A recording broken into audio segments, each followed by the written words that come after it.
Good evening all of you. चला तर आपण आज आपल्या सेशनला सुरुवात करूयात. तुम्ही काल सगळ्यांनी जे काही साहित्य अकादमी पुरस्कार आपण इथे इथे चर्चा केलेली होती तर ती घेतले असं मी ती तुम्ही व्यवस्थितपणे अभ्यास केली असं समजते.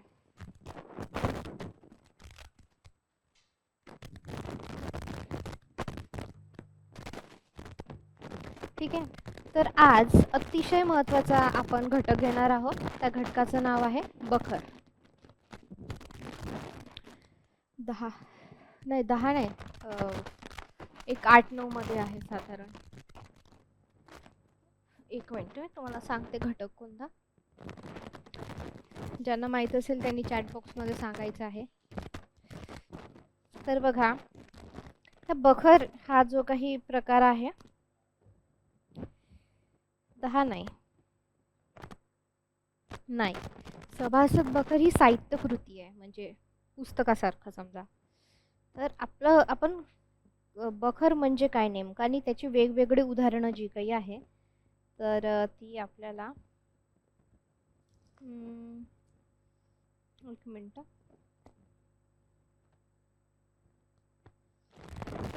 ते साधारण आपल्याला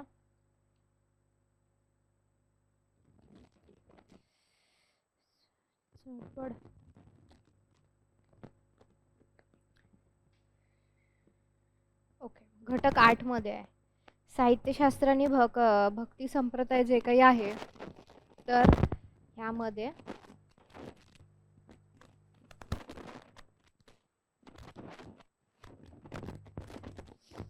दिसून येतो. ठीक आहे, लिहून घ्यायचं आहे. चला हेडिंग द्या घटक 8. त्याच्यामध्ये काय आहे त्याचं टायटल साहित्य प्रवाह, साहित्यशास्त्र आणि भक्ती संप्रदाय. ठीक आहे. ठीक आहे.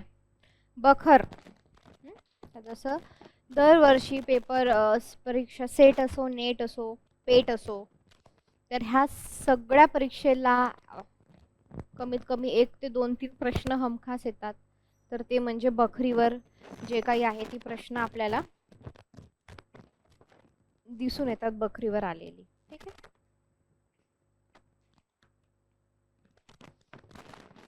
तर नेमकं बखर म्हणजे काय आपण त्याची चर्चा करणार आहोत.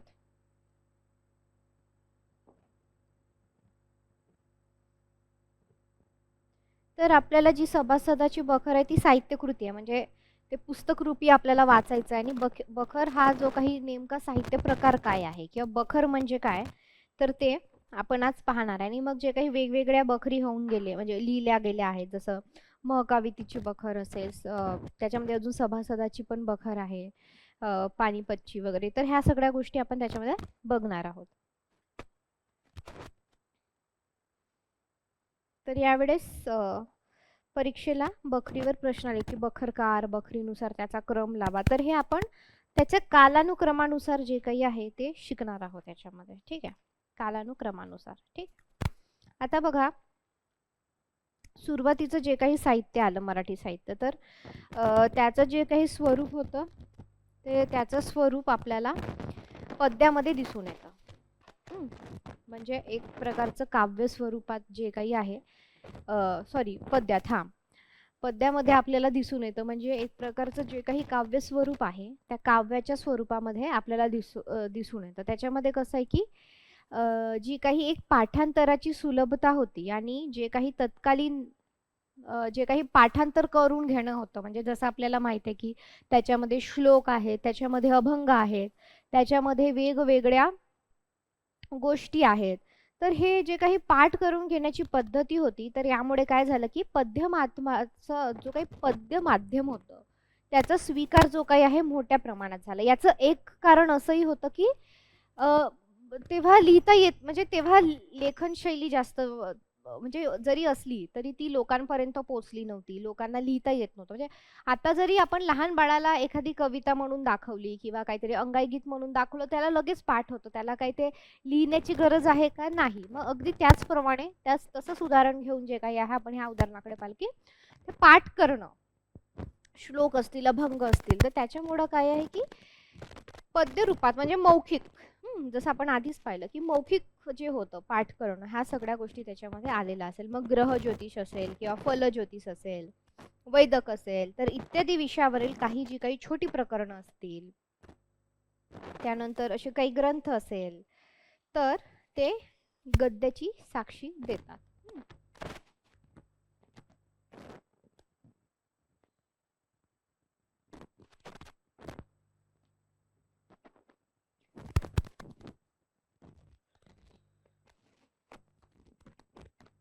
ओके. तर हेमांद्री जे होते, हेमांद्रीचा कोणता ग्रंथाचं नाव तुम्हाला सांगता येईल का, जो की गद्य पद्य रूपामध्ये होता हेमांद्रीचा?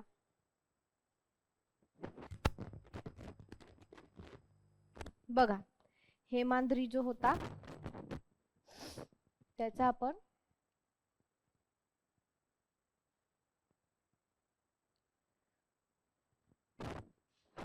हेमांद्री हेमांद्री जो होता त्याचा एक ग्रंथ आहे जो पद्य स्वरूपात होता, त्याचं नाव आहे मेस्तके. त्याच्यामुळे आपल्याला जर विचारलं मेस्तके हा ग्रंथ कोणाचा, गद्य स्वरूपातला जो काही ग्रंथ आहे, तर तो गद्य स्वरूपातला ग्रंथ कोणाचा आहे, किंवा मेस्तके हा ग्रंथ खालीलपैकी कोणत्या स्वरूपाचा आहे, गद्य आहे, पद्य आहे, गद्य पद्य मिश्रित आहे, तर आपल्याला आलं पाहिजे की हा कोणत्या याच्यामध्ये आहे, कोणत्या फॉर्मॅटमध्ये आहे. हा गद्य सॉरी पद्य फॉर्मॅट आहे. पद्य म्हणजे काव्य स्वरूपाच्या याच्यामधला. ठीक आहे.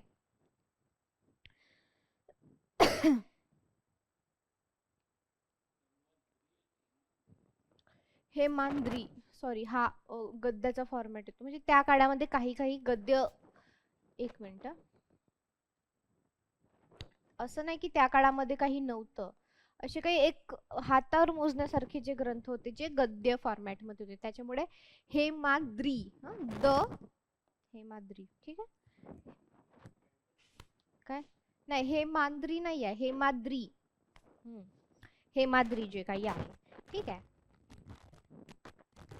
तर बघा, तर कल्पतरू सारखे जे काही ग्रंथ होते, तर हे त्या काळामधले गद्य स्वरूपातले ग्रंथ होते, जे की अगदी हातावर मोजण्या इतके किंवा हातावर मोजण्या इतपत होते, आपल्याला असं दिसून येतं. ठीक आहे. आता व्यवस्थित बघा, बखर जो काही आहे सगळ्यांनी अगदी व्यवस्थित लिहून समजून घ्यायचं आहे. जिथं मी तुम्हाला सांगणार आहे की काय आपल्याला लिहायचं ते लिहून घ्यायचं, आणि त्याच्या पलीकडे तुम्ही काही करू नका. याच्यातून जे काही मार्क्स आहे तुम्ही आउट ऑफ मार्क्स बखर या घटकावर घेऊ शकता. त्याच्यामुळे व्यवस्थित लक्ष देऊन शिकणे आणि जेवढं सांगितलं तेवढं लिहिणे, याच्यावर लिहून देईल काही तोंडाने सांगेल त्या पद्धतीने आपल्याला लिहून. आपण इथं सगळं म्हणजे कसं कालानुक्रमे शिकू. ही सगळ्यात पहिली बखर कोणती, महाकावितीची बखर पासून आपण शेवटच्या बखरीपर्यंत, जे की आपल्या सिलेबसला महत्वाचे, आणि मग काही मागील वर्षीचे काही प्रश्न असतील जसं सेट नेटच्या एक्झामचे, तर ते सुद्धा आपण इथे बघणार आहोत. ठीक,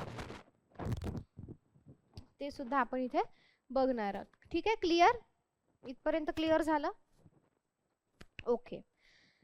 तर बघा, आता पत्रलेखन जरी असेल तरी पत्रलेखनामध्ये सुद्धा श्लोकबद्ध आणि विविध मायने त्यावर गद्य स्वरूपात भाष्य जे काही आहे ते असले. तर जसं लीळा चरित्र आहे, सूत्रपाठ आहे, पंचवार्तिक आहे, तर यासारखे महानुभवीय ग्रंथ सुद्धा गद्यांची परंपरा पुढे चालवताना दिसतात. म्हणजे हे गद्य फॉर्मॅटमध्ये थोडंसं त्याच्यामध्ये पद्य आहे. जेव्हा आपण महानुभव शिकू तर त्या महानुभावामध्ये आपण ह्या गोष्टी बघणार आहोत. मग चरित्र असेल, आठवणी असेल, दिनचर्या असेल, तर हे सगळं जे काही आहे यादवकालीन गद्य यांनी सजलेलं आहे. तर यादव काळामध्ये काय काय आलेलं, जसं आपल्याला माहित आहे की इतर राज्यांचं राज्य होतं, तर यादव काळात कोणते कोणते फॉर्मॅट होते अस्तित्वात आपण ते बघूयात. यादव काळातील गद्य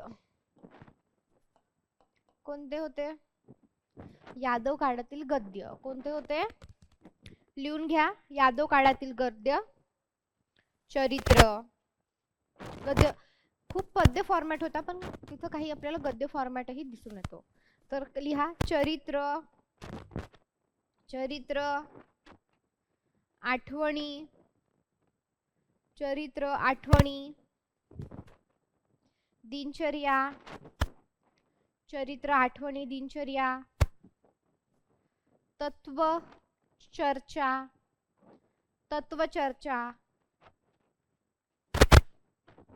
दृष्टांत पाठ. ठीक आहे. तर हा जो काही आहे यादव काळातला गद्य फॉर्मॅट होता. म्हणजे तर केवळ सजलेलेच नाही तर त्याच्यामध्ये भरपूर काय रसोत्कट होते. म्हणजे ते रस, वेगवेगळे जे रस आहेत ते रसांनी ते होते. तर काही वेळा रसाळपणात ते पद्यापेक्षाही सरस ठरत असेल. म्हणजे त्याच्यामध्ये जे रस आहेत, नवरसांची जी काही चर्चा ती इतकी चांगली असेल होती त्या गद्य फॉर्मॅटमध्ये की ते पद्याला सुद्धा मागे टाकताना आपल्याला दिसून येतं. तर यादव काळामध्ये जी काही लोकभाषा होती तर त्याचं ते एक प्रातिनिधिक काय आहे स्वरूप आहे. म्हणजे त्याच्यातून यादव काळची जी काही मराठी भाषा कशी होती ते आपल्याला त्याच्यातून दिसून येते. यानंतरच्या काळामध्ये काय झालं की मराठी गद्य लुप्त झालेले आढळते. गद्य लेखन पण ते आज उपलब्ध नाही. म्हणजे तेव्हा जे काही यादव काळामध्ये मराठीतलं गद्य लिहिलं गेलेलं आहे तर ते आज आपल्याकडे उपलब्ध नाहीये. जसं आपण शाहिरी काव्य पाहत होतो.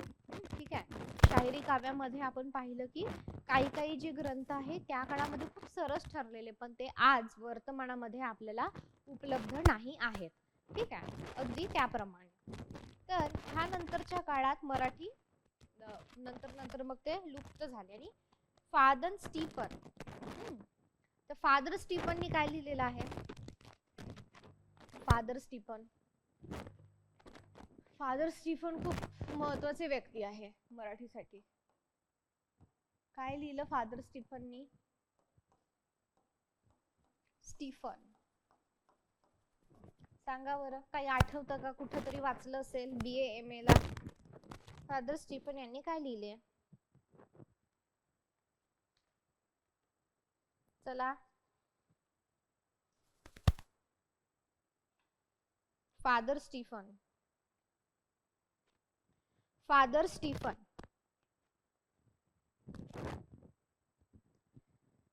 MA BA ला काही वाचलेलं आहे?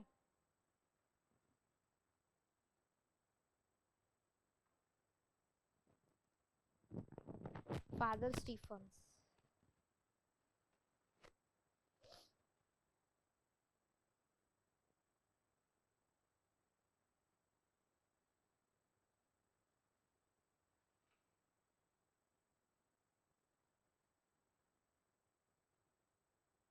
सांगा कोण होते?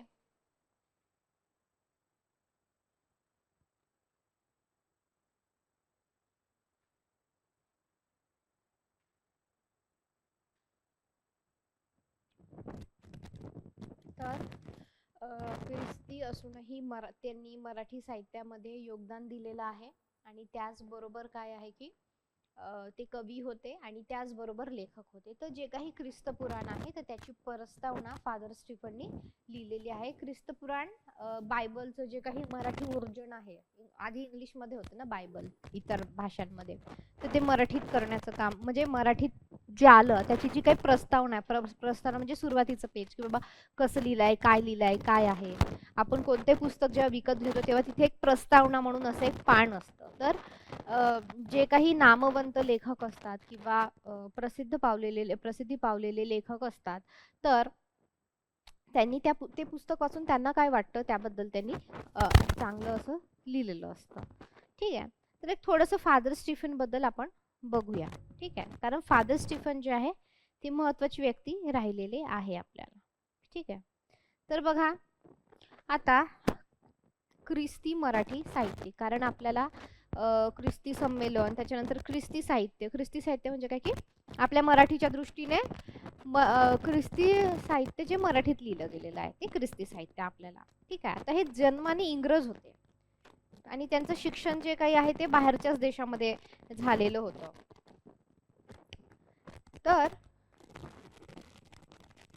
ह्या प्रकारे जे होतं तर त्यांनी स्वतः महाकाव्याच्या शेवटी केलेला त्यांनी उल्लेख पण केलेला आहे. आणि ते इंग्रज होते, त्यांचा ते इंग्लंडचे होतं. तर पण त्यांनी मराठीमध्ये जे काही लेखन केलं, कविता रचल्या, तर ह्या सगळ्या गोष्टी. आता मराठी साहित्यातील एक अग्रगण्य कवी म्हणून ते पुढे आले आणि मराठी महाकाव्याची जी काही छापील आवृत्ती आहे तर ते सुद्धा त्यांनी लिहिलेली आहे. ठीक आहे. आता त्यांनी जवळपास 10,000च्या जास्त काय केलेलं आहे, ओव्या असलेल्या भल्या मोठ्या महाकाव्याचे वरदान ह्या एका परदेशी प्रतिभावंताने मराठी साहित्य विश्वाला दिलेले आहे. म्हणजे काय की त्यांनी ओव्या लिहिलेल्या आहे, कविता लिहिलेलं आहे, वेगवेगळं साहित्य लिहिलेलं आहे. आणि त्या महाकाव्याच्या मागे त्यांनी जीवनातील 2 महत्त्वाच्या घटना ज्या काही आहे प्रामुख्याने त्यांच्या कारणीभूत झालेल्या असावे हे सगळं लिहायला. त्याचं कारण म्हणजे काय, की पहिली जी घटना होती ती फादर स्टीफन यांना त्यांच्या जन्मभूमीत इंग्लंडमध्ये पाहायला मिळाली व दुसरी घटना गोव्यामध्ये त्यांना पाहायला मिळाली. म्हणजे जरी इंग्लंड त्यांची जन्मभूमी होती तरी गोवा ही काय होती, त्यांची कर्मभूमी होती. एकंदरीत जे काही इंग्रजांचं आणि इतर लोकांचं जे काही राज्य होतं त्याच्यामुळं ही बऱ्याच जणांची भारत ही कर्मभूमी राहिलेली आहे. ह्या प्रकारे आता जे काही आहे तर त्यांचं एक काम असं होतं की जे काही लिहिलं गेलं आहे तर छपाई यंत्राद्वारे ते विविध वाचकांपुढे यायला पाहिजे अशी एक त्यांची धारणा होती. आणि जे काही बायबलमधलं फादर स्टीफन यांनी बायबलमधील जुना करार आणि नवा करार, म्हणजे आपल्याला माहिती आहे जुना करार आणि नवा करार हे काय आहे, बायबल. तुम्ही जर समजा गेले चर्चमध्ये वगैरे एखाद्या त्यांच्या प्रोग्रामच्या दिवशी ते तुम्हाला असं बायबलची प्रत हातात देतात नाही का, जुना करार नवा करार अशा प्रकारे. तर पुराण पाहिलेत बायबलमधील जुना करार गुंफलेला आहे तर पुराण दुसरे म्हणजे काय नवा कराराचे चित्र उभं करते अशा प्रकारे. आता ख्रिस्त पुराण जे काही आहे तर ख्रिस्त पुराण याच्या रचनेमागची जी काही आहे त्यांची भूमिका काय होती तर ते आपल्याला बघायचं आहे. तर पोर्तुगीज जे राज्यकर्ते होते तर जेव्हा गोव्याला आले ते आपल्याला माहिती आहे की इकडे इंग्रजांचं राज्य होतं आणि तिकडे गोव्याला पोर्तुगीजचं. आपण मागे चर्चा केलेली की खरं तर गोवा हे नाव नाही आहे, खरं तर पणजी हे नाव नाही आहे, तर पणजी आहे. गोवाचं नाही तर ते काय गोंड असं काहीतरी मला आता येत नाही ते गोंडा असं काहीतरी आहे. ठीक आहे. कारण काय की ते पोर्तुगीजांना उच्चारता येत नव्हते ते जे काही उच्चार आहेत ते, तर त्याच्यामुळे मग त्यांना बोलण्यासाठी सोपी व्हावं तर ते बोलण्यासाठी सोपी होण्यासाठी त्यांनी काय केलेलं आहे तर त्यांच्या परीने त्यांनी नाव दिलेली आपल्याला दिसून येतात. ठीक आहे. तर बघा आता ख्रिस्ती धर्म स्वीकारलेले जे काही बांधव होते आणि त्यांच्या आधीचे हिंदू धर्मातील ग्रंथ वाचण्यावर राज्यकर्त्यांकडून बंदी आलेली होती. म्हणजे जसं की पोर्तुगीज जे आहे, पोर्तुगीज आधी गोव्याला आले, मग ते काय करू लागले, व्यापाराच्या कारणाने ते आले आपल्या भारतामध्ये. असं म्हणजे गोव्यामध्ये पोर्तुगीज, भारतामध्ये इंग्रज वगैरे सगळं. तर मग त्यांचं काय की पहिले ह्या दृष्टीने आले की आम्हाला व्यापार करायचा. मग एकदा का चांगला जोम बसला त्यांचा तर मग बाकीच्या गोष्टीही त्यांनी आपल्या ताब्यात घेतल्या, जसं प्रशासकीय दृष्ट्या असेल, मग लोकांच्या धार्मिक जीवनामध्ये ते हस्तक्षेप करू लागले. तर मग एक असं होतं की ख्रिस्ती व्हावं, धर्मांतरण करावं, हिंदू धर्मातील लोकांनी काय वाचावं, ख्रिस्ती धर्मग्रंथ वाचण्यावर जे काही आहे तर बंदी आणण्यात आली होती. तर कीर्तनावर देखील बंदी आली आणि ती पोकळी भरून काढण्यासाठी साहजिकच नवख्रिस्ती ब्राह्मणांनी फादर स्टीफन यांच्याकडे विनंती केली की त्यांच्या विनंतीला मान देऊन मग बायबलचे निरूपण करणारी एक प्रवचन मालिका जी काही सुरू झाली. तर शिष्य गुरुला प्रश्न विचारतो आणि गुरु त्याला उत्तर देतो. अशा प्रकारे बायबलमधील सत्यकथन करणारी ही जी काही फादर स्टीफन यांनी अवलंबली. की मग काही लोकांनी धर्मांतर वगैरे केलं तर मग आता हे समजत नाही बाबा, तर मग त्याचं मराठी ट्रान्सलेशन, त्याचं संवाद पर कसं करता येईल तर ते त्याचं जे काम आहे ते फादर स्टीफन यांनी केलेलं आहे अशा प्रकारे आपल्याला दिसते. ठीक आहे. आता दुसरं काम ज्यांनी केलं की ते शेवटी इंग्रज होते किंवा पोर्तुगीज त्यातल्या त्यात. तर एखादी परदेशी व्यक्ती इतकं उत्कृष्ट महाकाव्य कसं रचू शकते तर ह्याविषयी 2-4 पिढ्यामध्ये उलटसुलट विचार मांडले गेले. तर आता हे महाकाव्य जे काही आहे तर हे फादर स्टीफन यांचे नाही असं काही लोकांनी भूमिका घेतली, काही खूप वादविवाद झाले आणि असे ठाम भूमिका घेणारे विचारवंत सुद्धा चूक आहेत तर असे आपल्याला रोखठोक म्हणता येणार नाही. तर फादर स्टीफन यांची मराठी भाषेवर आणि साहित्यावर जी काही आहे घट्ट पकड होती आणि ख्रिस्त पुराणाच्या जडणघडणीत व मांडणीत जे विचार गुंफण्यात आले तर ते ख्रिस्ती धर्माच्या थिओलॉजी धर्मशास्त्राच्या परिपूर्ण अभ्यास ज्याने केलेला आहे, ख्रिस्ती परंपरेच्या मुशीतून ज्याचे बालपण गेलेले आहे, तर अशानेच ते असंच लोक जे काही आहे ते उभारू शकतो. तर मग नंतर जेव्हा विचार झाला की इतकं डिटेलमध्ये लिहिलेलं आहे, इतकं व्यवस्थितपणे लिहिलं आहे, तर हे कोणतं मराठी माणूस नाही लिहू शकत, की त्यातल्या त्यात हिंदू माणूस नाही लिहू शकत, की जो खरंच ख्रिश्चन आहे, ज्याचं बालपण जन्मापासूनचं जे काही जीवन त्या ख्रिस्ती धर्मात गेलेलं आहे, त्याच्यामुळे जे काही आहे तर ते बारकावे त्यांनी जे पुस्तकं लिहिले आहे तर त्याच्यामध्ये टिपलेलं आहे. तर मग असं एक आलेलं आहे अशा प्रकारे. तर आता हे जे फादर स्टीफन आहे तर यांच्या भाषा शैलीवर संत एकनाथकालीन काव्यशैलीचा जो काही आहे आपल्याला प्रभाव जाणवतो, हे आपल्याला महत्वाचं आहे. संत एकनाथकालीन म्हणजे संत एकनाथच्या काळात जी भाषा होती ती संत एकनाथकालीन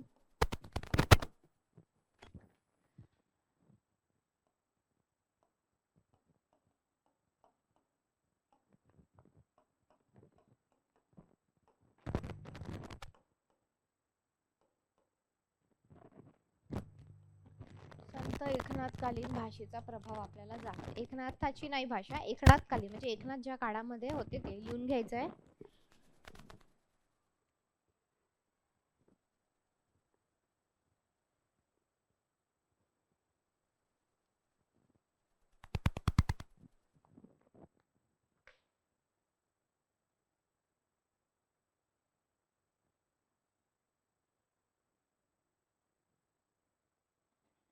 ठीक आहे, झालं लिहून. तर फादर स्टीफनचं काय आहे ख्रिस्त पुराण. आता पंचतंत्र कोणी लिहिलं? पंचतंत्र हे आपल्याला पेपर 1 ला येतात प्रश्न खूप साऱ्या स्पर्धा परीक्षेला. पंचतंत्र कोणी लिहिलं, पतंजली कोणी लिहिलं, अर्थशास्त्र कोणी लिहिलं, हा प्रकारचे जे काही आहेत ग्रंथ आणि त्याची नावं विचारण्यात येतात. सांगा बरं, पंचतंत्र कोणी लिहिलं? पतंजली किंवा पतंजली ग्रंथ कशावर आहे? पंचतंत्र कोणी लिहिलं? हे पेपर 1 ला विचारतात खूपदा. पंचतंत्र कोणी लिहिलं सांगा, हे माहित पाहिजे आपल्याला. पंचतंत्र. अर्थशास्त्र कोणी लिहिलं?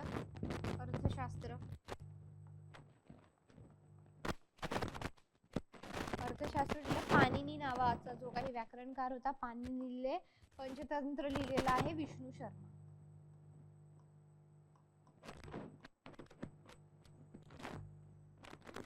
लिहून घ्या, विष्णू शर्मा. ते लहानपणी तुम्ही बघत असाल ना, पण ते असं त्याची टॅगलाईन पंचतंत्र असं यायचं, तुम्ही पाहिलं ते वर 1 साठी असं जोड्या जुड्यामध्ये खूप म्हणजे विचारलाच जातो हा पंचतंत्र कोण लिहिलेला आहे. ठीक आहे, झालं.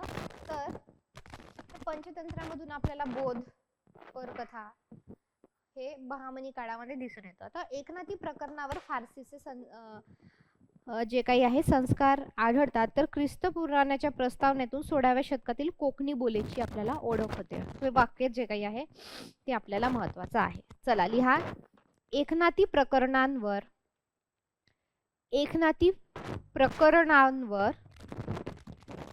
फारसी भाषेचे संस्कार आढळतात. फारसीला अंडरलाईन करायचंय. एकनाथी प्रकरणावर फारसीचे संस्कार आढळतात. एकनाथी प्रकरणांवर फारसीचे संस्कार आढळतात.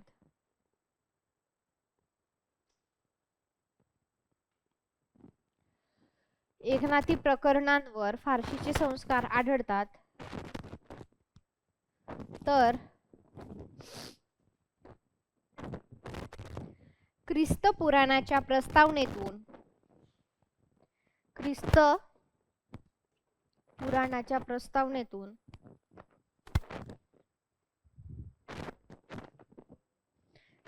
पुराणाच्या प्रस्तावनेतून कोकणी बोलीची ओळख होते. कोकणी बोलीची ओळख होते.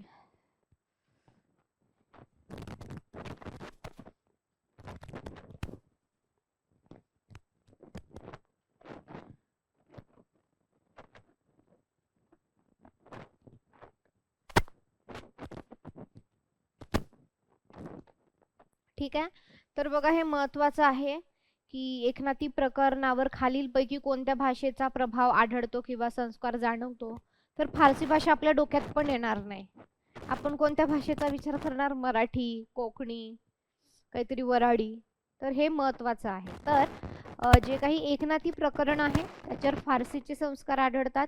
कारण काय याचं? कारण आपल्यावर म्हणजे महाराष्ट्रावर काय झालेलं आहे? परकीय आक्रमणं झाली आहेत, राज्य केलेलं आहे. तर मग जी राज्य होती, जो राज्यांचा तेव्हा ते राजे होते, तर त्याचा जो काळ होता आणि सगळेजण आपल्याला माहित आहे इकडनं तिकडनं आलेले होते. तर त्याच्यामुळे काय झालेलं आहे की त्या त्या भाषेचा प्रभाव सुद्धा आपल्याला दिसून येतो. हा, तर गोवाला नाही का गोय असा शब्द होता. मूळ शब्द जो होता गोव्याचा गोय होता. गोय. जर तुम्ही गोव्याला गेले तर तुम्हाला गोय आणि असं गोवा दिसून येतं. असं लिहिलेलं असतं गोवा. पणजीम आणि पणजी, गोव्याची राजधानी काय आहे? पणजी. तर काय हे पोर्तुगीजांना उच्चार करता नव्हतं येत. हे उच्चार नव्हतं करता येत म्हणून ते गोवा गोवा असं म्हणायचे. मग ते गोवाच पडलं की बोलण्याच्या उच्चाराच्या दृष्टीने वगैरे. तर हे हे का झालं? हे पोर्तुगीजांमुळे झालं. आपल्याला तुम्ही जर कधी गेले गोव्याला तुम्हाला दिसून हे गोय काय आहे, गोवा काय, पणजीम काय आहे, पणजी काय आहे. तर हे काय झालं की पोर्तुगीजांमुळे हे बदल आपल्याला झालेले दिसतात. ठीक आहे. आता साधारण 16वं शतक गेलं, मग 17वं शतक आलं. तर ह्या 17व्या शतकामध्ये स्वराज्याची स्थापना झाली आणि मराठीला राजभाषेचे जे काही आहे ते स्वरूप प्राप्त झाल्याचं दिसतं. आता पराक्रमाचे पोवाडे जसे कवितेतून गायले जावे लागले, तसे कर्तृत्वान आणि आदर्श राज्यकर्त्यांचे त्यांच्या कर्तृत्वाचे कारकिर्दीचे दर्शन मराठी गद्यातूनही घडू लागले. जसं आपण पोवाडा पाहिलं, शाहिरी काव्य पाहिलं. त्या शाहिरी काव्यामध्ये काय आहे की पद्य फॉर्मॅट मध्ये पद्यामध्ये आपल्याला कवितेच्या काव्याच्या माध्यमातून पराक्रमाचा जे काही कौतुक आहे, कर्तृत्व आहे, पराक्रम आहे ते दिसू लागलं. पण त्याचबरोबर काय आहे की नंतर ते गद्यातही आलं आणि हे गद्यात मग बखरच्या स्वरूपात आलेलं आपल्याला दिसून येतं. आता मराठी गद्याचा हा शिवकालीन आणि पेशवेकालीन अवतार जितका कलात्मक तितकाच तेजस्वी पण होता. साधारण शिव काळामध्ये बखरी ची सुरुवात किंवा ते लिहिलं गेलं. आता कौटुंबिक आणि राष्ट्रीय भावनेने भारलेला होता. राजकीय पार्श्वभूमीला विविध व्यक्तींच्या जीवन नाट्याचे जितके उग्र भीषण तितकेच ऋणरम्य असे दर्शन घडवणारा होता. तर ह्या सर्व वैशिष्ट्यांच्या मुळाशी होती ती एक आत्मीयता आणि जे काही आपले लोक आहेत त्यांचा अभिमान. तर ह्या काळचे जे काही ग्रंथ होते ते मुख्यतः बखर वजा असून त्यातून स्वराज्याचे दर्शन घडते. आता मराठी गद्य सारस्वतांच्या जे काही इतिहासातील बखर वाङ्मयाचे जे काही स्थान आहे तर ते बखर वाङ्मयाचे स्थान महत्त्वाचे आहे. त्याचं कारण असं की त्या काळातला जो काही इतिहास आहे, त्या काळातले जे काही संस्कार आहे, त्या काळाची जवळ जे काही जीवन पद्धती असेल, जे काही असेल तर ते आपल्याला त्या त्या साहित्याच्या माध्यमातून माहीत होते. त्याच्यातलंच एक बखर आहे. आता मराठी बखरींचा अभ्यास केवळ इतिहास म्हणून करण्याऐवजी मराठी शाहीतील गद्य सारस्वतांचा एक नमुना म्हणून केला तर वाङ्मयीन सौंदर्याचे केवढे मोठे भंडार आपल्या समोर खुले होते. तर बघा आपण जेव्हा मराठी साहित्याचा विचार करू ते नुसतंच लिहिलेलं असतं का? नाही. त्याच्यामध्ये काय असतात? एक कलात्मक पद्धती असते. जसं काव्य आहे, कविता आहे, शाहिरी आहे, शाहिरी काव्य असेल, वेगवेगळे ग्रंथ असतील तर आपल्याला काय त्याच्यामध्ये दिसून येते? एक कलात्मक पद्धती दिसते. तर शाहिरी कवितेप्रमाणेच काय आहे? इतिहासासोबत तत्कालीन तेजस्वी व सांस्कृतिक जीवनाचा वारसा जतन करण्याचे श्रेय हे बखरींना म्हटलं पाहिजे. म्हणून बखर ग्रंथांना मराठी शाहीच्या तेजस्वी पराक्रमाचे नंददीप असे म्हटले जाते. ठीक आहे. तर हे लिहून घेऊया आपण. चला लिहा. मराठी शाहीच्या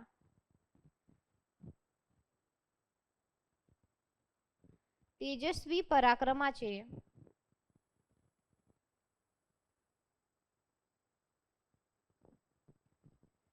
नंददीप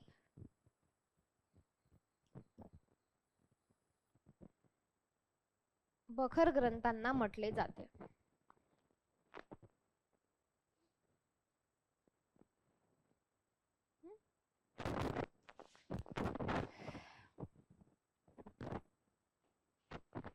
आता बघा, बखर, बखरला यमक जोडणारा शब्द कोणता आहे? खबर. ठीक आहे, खबर शब्दाचा अर्थ काय होतो? बातमी. काय होतो?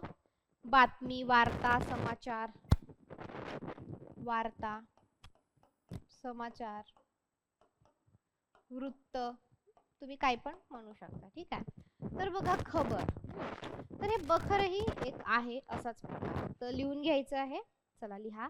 खबर या अरबी शब्दाचा, आणि हा शब्द कोणता आहे? खबर, अरबी.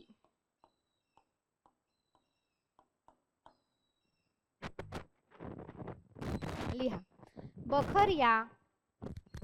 खबर या अरबी शब्दाचा, खबर या अरबी शब्दाचा विपर्यास होऊन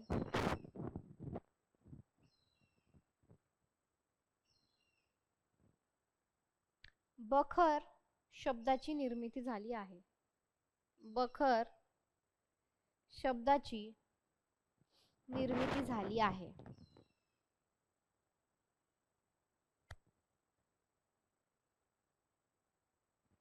इतिहासाचार्य वि. का. राजवाडे यांच्या मते, इतिहासाचार्य वि. का. राजवाडे यांच्या मते, एक लिहून दाखवते. बक बरोबर बकणे म्हणजेच बोलणे, हे लिहायचंय. बक बरोबर बकणे म्हणजेच बोलणे, बक बरोबर बकणे म्हणजेच बोलणे, ह्या धातूपासून बखर शब्दाची निर्मिती झाली असावी.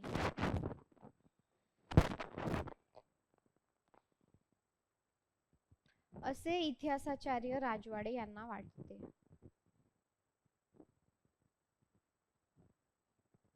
असे इतिहासाचार्य राजवाडे यांना वाटते.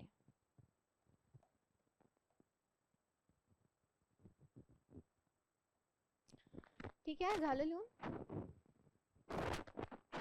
ओके, तर बघा, तर मग याच्यावरून एक असं एक तर्क काढला होता की बखरी ज्या काही आहे लिहिण्याआधी त्या बोलल्या जात असाव्या, म्हणजे मौखिक. बंद करू का? कमी जास्त बंद. तर मग त्याच्यामुळे एक असं झालं की हे लिहिण्याआधी मौखिक रित्या होतं किंवा बोललं जात होतं, अशा प्रकारे तोंडाने बोलल्या जात असाव्यात, असा एक तर्क सांगितला जातो. आता पण बखरीची जी काही मूल कल्पना परकीय असल्याने राजवाडे यांची वरील व्युत्पत्ती मान्य होणे कठीण आहे. म्हणजे जे काही राजवाडे यांनी विधान केले त्यांचं ते मत आहे. मत असणे म्हणजे खरे असणे असं नाही. एक मत आहे बा, माझं असं मत आहे, ठीक आहे, पण ते मत चुकीचं पण असू शकतं. ते काही तथ्य आहे का किंवा ते काही खरं आहे का? तर असं नाहीये, त्यांचं मत आहे. तर मग की आता समजा जर बखरी बोलल्या, मौखिक कशा असतील ना, कारण बखर हा जो काही प्रकार आहे आपण समोर बघणारच आहोत.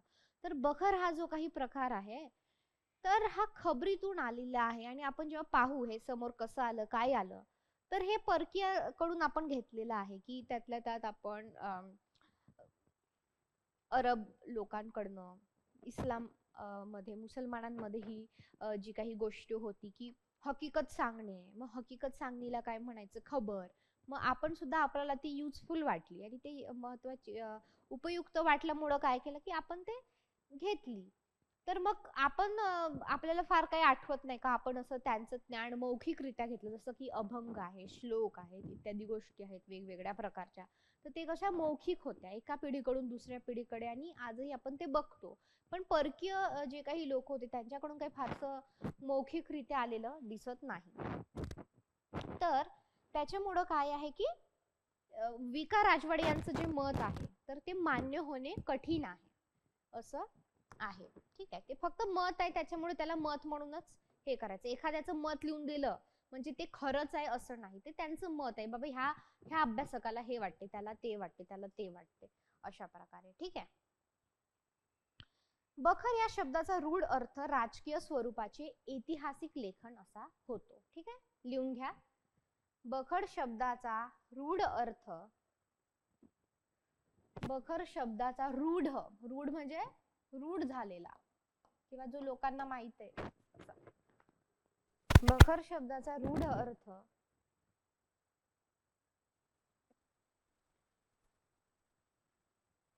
बखर शब्दाचा रूढ अर्थ राजकीय स्वरूपाचे ऐतिहासिक लेखन, राजकीय स्वरूपाचे ऐतिहासिक लेखन असा आहे.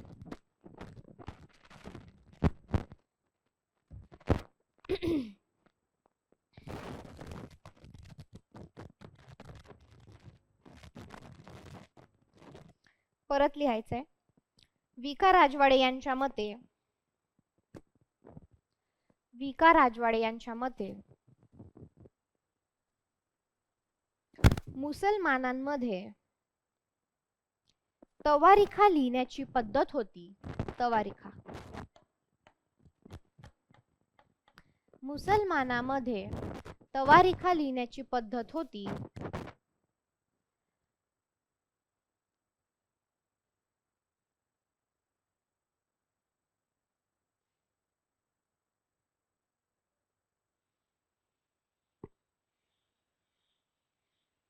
मुसलमानांमध्ये तवारिखा लिहिण्याची पद्धत होती.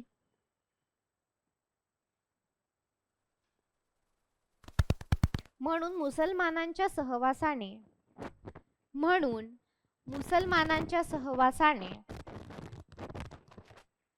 त्यांच्या तवारिखा पाहून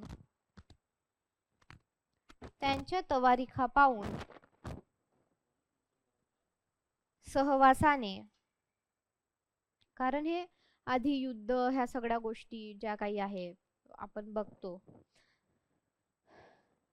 त्यांच्या तवारिखा पाहून मराठ्यांनीही बखरी लिहिण्याचा प्रघात पाडला. त्यांच्या तवारिखा पाहून मराठ्यांनीही बखरी लिहिण्याचा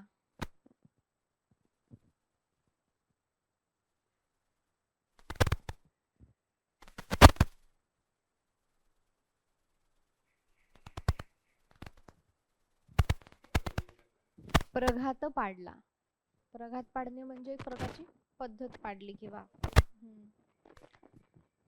एक रूढी पाडली. तुम्हाला जो शब्द सोपी वाटतो तो लिहा. ठीक आहे, असं काय होतं, विका राजवाड्यांचं मत होतं.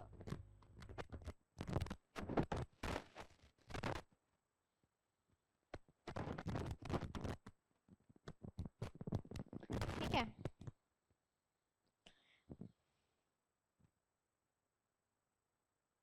बघा आता मराठ्यांच्या इतिहासातील निरनिराळ्या घटना प्रसंगावर जवळजवळ 200-250 बखरी लिहिल्या गेल्याचे राजवाडे सांगतात. आता इंग्रजी काळातही काही पौराणिक, मिशनरी चळवळ विषयक आणि ऐतिहासिक बखरी लिहिल्या गेल्या. जर आपण एकंदरीत रचना काळ पाहिला तर सगळ्यात जुनी बखर कोणती होती सांगता येईल का? सगळ्यात जुनी बखर रचना काळानुसार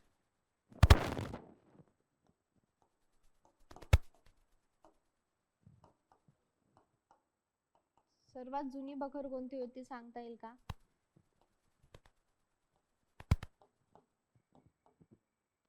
महकावतीची बखर.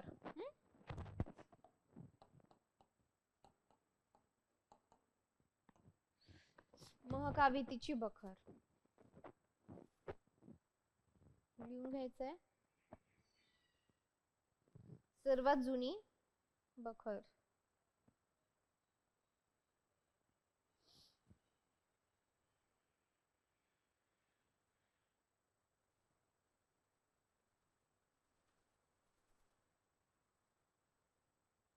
ठीक आहे, तर आता बखरीचे स्थूलमानाने 5 वर्ग पडतात.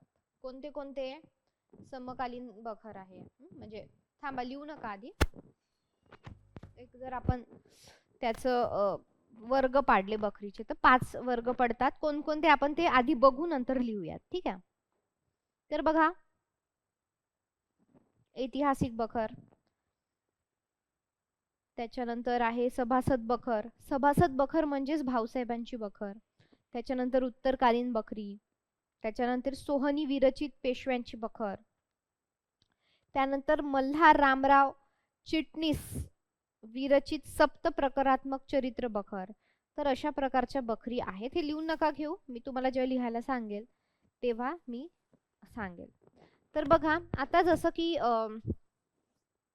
म्हणजे काय की आता सभासद बखर महत्वाची का ठरते, की आपण सभासद बखर पाहू तेव्हा पाहू की ती अशी एकमेव बखर आहे की शिवाजी महाराज जिवंत असतानाच त्यांच्या ती काळामध्ये लिहिली गेलेली आहे. म्हणजे जसं जसं घडलं तसं तसं लिहिलं, त्याच्यामुळे ती खूप अशी अधिकृत अशी बखर मानली जाते. किंवा असंही म्हटलं जातं की सर्वात पहिलं चरित्र सारखं त्याकडे पाहिलं जातं. तर बखर काय होतं की बाबा समजा अजून बखर कोण लिहायचे, की आपल्याला माहित आहे की आधी काय होते की राजे राजवाड्यांमध्ये राजे लोक कलावंतांना साहित्य म्हणजे त्या काळामध्ये जे काही कला म्हणजे कुठलीही कला असेल मग ती त्यांना आपल्या दरबारामध्ये ठेवून घेत होते. संगीतकार असेल, कवी असेल, तर यांना ठेवून घ्यायचे कारण खूप मोठे मोठे दरबार असायचे तेव्हा.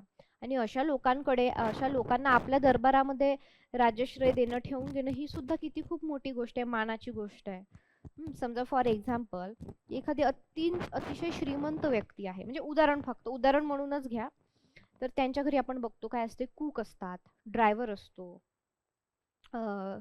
गार्डनर असतो,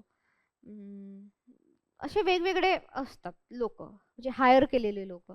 तर अगदी ते राहत नसतील, येऊन जाऊन असतील, काही जणांचे इथे राहतात सुद्धा. तर त्याप्रमाणे काय आहे की यांच्याकडे सुद्धा वेगवेगळे कलावंत असतील, तर ही लोक राहायची. आणि मग कुठे काय झालं तर हे ते लिहून घ्यायचे, मग त्यालाच म्हणजे झालं तसं लिहिलं झालं. आधी काही ते बातम्या, वर्तमानपत्र वगैरे असं काही नव्हतं. तर मग हा जो काही पराक्रम आहे कुठेतरी लिहिला गेला पाहिजे, याची कुठेतरी काय झाली पाहिजे, नोंद झाली पाहिजे. यासाठी ज्या काही आहे बखरी लिहिल्या गेल्या आहेत. ठीक आहे. तर बघा आता समकालीन बखरकाराने समक्ष पाहिलेल्या किंवा ऐकलेल्या राजकीय घटना प्रसंगावर आधारित बखरी.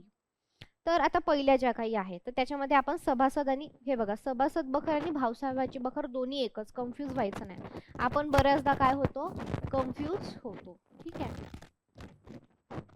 तर बघा सभासद बखर आपल्याला साहित्य कृतीला अभ्यासाला आहे. तर ती का अभ्यासाला आहे, ती कारण एक महत्वपूर्ण बखर आहे. सभासद बखर किंवा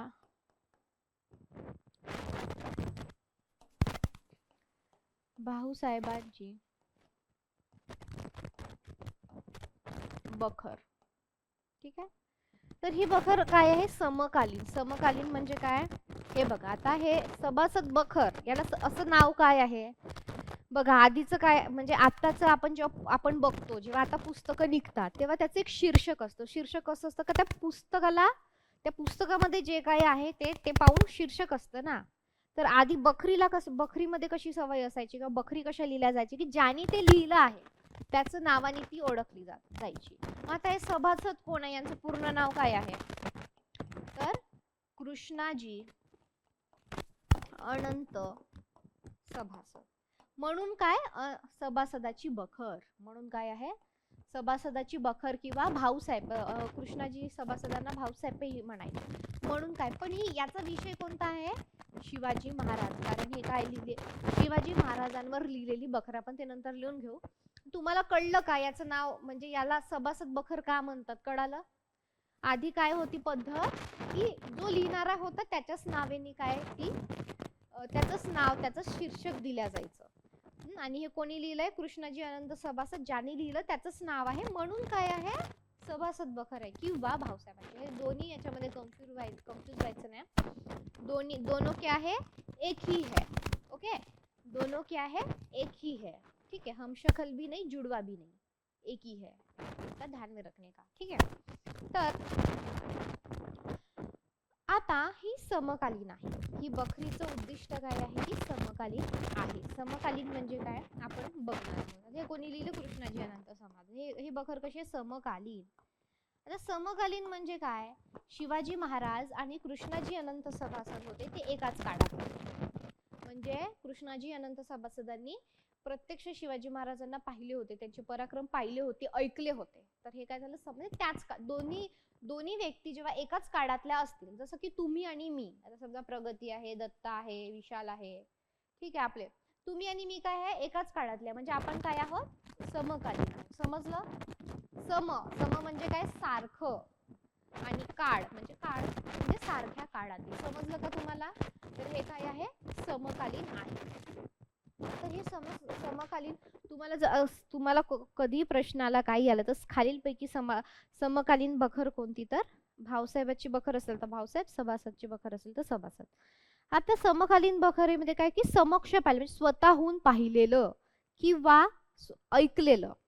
ठीक आहे, की बाबा आता हा राजा गेला होता, मग यांनी असं 10 लोकांना मारून तो आला, हे केलं ते केलं, अशा प्रकारे. ठीक आहे, तर अशा प्रसंगावर आधारित.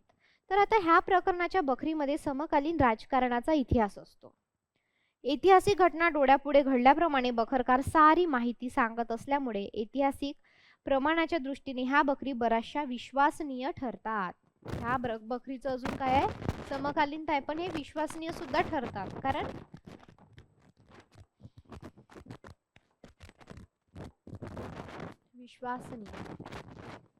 विश्वसनीय सुद्धा ह्या बखरी ज्या काही आहेत त्या ठरतात. त्यामुळे जे काही आहे तर समकालीन बखरमध्ये तर हेच आहे की सभासद भाऊसाहेबांची बखर. ठीक आहे, तर हे आता आपण थोडंसं प्रकारामध्ये पाहिलेलं आहे. याची आपण डिटेल आपण नंतर चर्चा करूया. ठीक आहे, आता आपण थोड्या उत्तरकालीन, म्हणजे आपण आता थोडेसे थोडक्यामध्ये आता वर्ग बघतोय, भाग बघतोय, 5 भाग. तर कशामध्ये काय काय दिलंय, डिटेल काय आहे याच्यामध्ये आपण ते बघणार. त्याची तुम्ही काही काळजी करू नका. आणि ज्यांना शक्य आहे, ज्यांचं रिव्हिजन झालंय, पेपर 1चा पण अभ्यास, त्यांनी एक एक साहित्यकृती वाचायला चालू करा. आता बखर शिकतोय तर ते बखर बोलवून एक बखर वाचायला सुरुवात करा, ऐका, वाचा. किंवा ते निराली पब्लिकेशनचं पुस्तक आहे, त्याच्यामध्ये काय काय माहिती दिली आहे बाबा, ती बघणं महत्वाचं ठरतं तुमच्यासाठी. ठीक आहे, आता बघा दुसरा जो काही वर्ग आहे तो पडतो उत्तरकालीन बखरीचा. तो काय आहे आपण त्याच्यामध्ये बघूयात.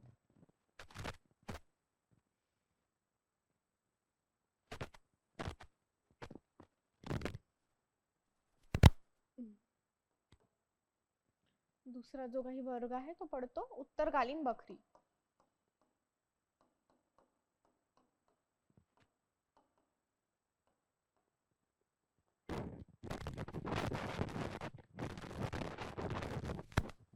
आता उत्तरकालीन बखरीमध्ये काय आहे सांगता येईल का?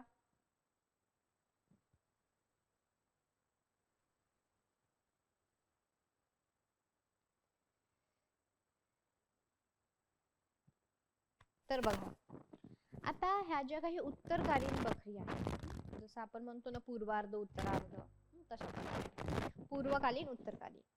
आता बघा, केवळ स्मृतीवर हवाला ठेवून आठवणी, दंतकथा, आख्यायिका, पारंपरिक हकीकती यांच्या आधारे जे काही लिहिलेलं आहे तर त्याला उत्तरकालीन बखरी म्हणतात. तर अशा उत्तरकालीन लिहिलेल्या बखरीत उपलब्ध पुराव्याची छाननी करण्यास, कथन पद्धती अधिक आकर्षक व कलात्मक करण्यास बखरकाराला संधी मिळते.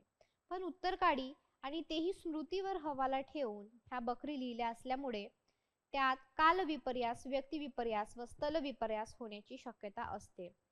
कृ. वी. सोहनी विरचित पेशव्यांची बखर याच्यामध्ये येते. ठीक आहे, उत्तरकालीन बखरी कशा असतात आपण थोडंसं लिहू आणि मग त्याचं उदाहरण लिहू. चला तर लिहा. केवळ स्मृतीवर विश्वास ठेवून स्मृतीवर विश्वास ठेवून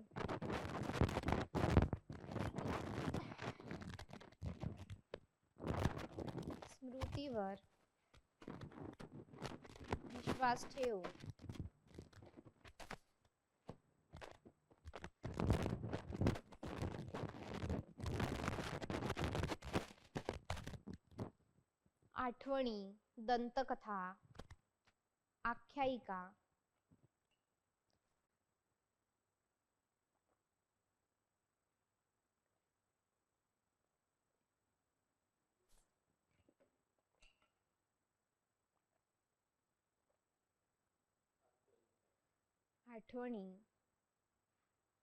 आठवणी दंतकथा, आख्यायिका,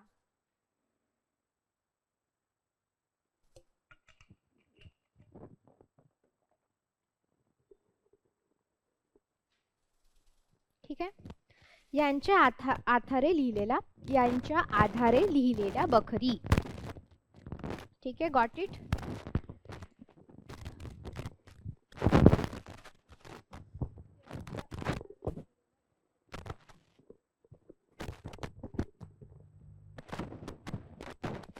यांच्या आधारे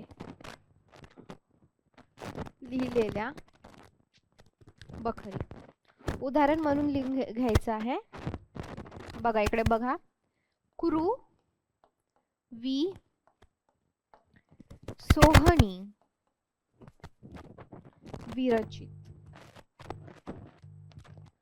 सो ह्या बखरीचं नाव आहे. पेशव्यांची बखर. पेशव्यांची बखर त्याच्यामध्ये येते. ती कोणी रचलेली आहे? सोहनी यांनी रचलेली.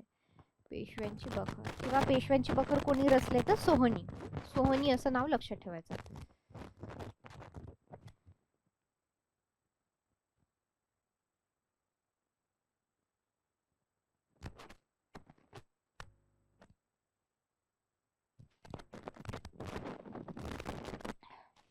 लिहिलं? झालं लिहून? ठीक आहे. आता बघा तिसरा प्रकार कसा आहे. आता तिसरा प्रकार जो काही आहे तो आता याला काय उत्तरकालीनच बखरीमध्ये मोडतो, पण हा ऐतिहासिक उत्तरकालीन बखरीमध्ये मोडतो. म्हणजेच काय की कशाचा तरी आधार आहे ह्या गोष्टीला. म्हणजे काय की उदाहरणार्थ समजा ऐतिहासिक कागदपत्रे आहेत, ठीक आहे, किंवा काही जुने ग्रंथ असतील, किंवा काही ऑफिस मधले कागजात आपण जे म्हणतो म्हणजे दप्तरातील टिपणे. तर यांच्या आधारे जे काही लिहिलं गेलं असतं ते उत्तरकालीन बखरी आहे. तर इतिहासाचा किंवा ऐतिहासिक काहीतरी पुराव्यांचा आधार घेऊन ह्या बखरी लिहिल्या गेल्या असल्यामुळे याला उत्तरकालीन असल्या तरी ऐतिहासिक सत्तेच्या दृष्टीने बऱ्याचशा विश्वसनीय असतात. तर असं लिहा, उत्तरकालीन ऐतिहासिक बखरी. उत्तरकालीन ऐतिहासिक बखरी तिसरा प्रकार, त्यामध्ये फक्त तुम्हाला ऐतिहासिक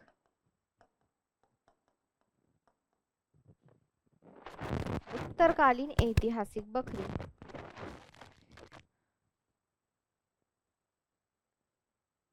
त्याच्यामध्ये लिहायचं आहे सप्त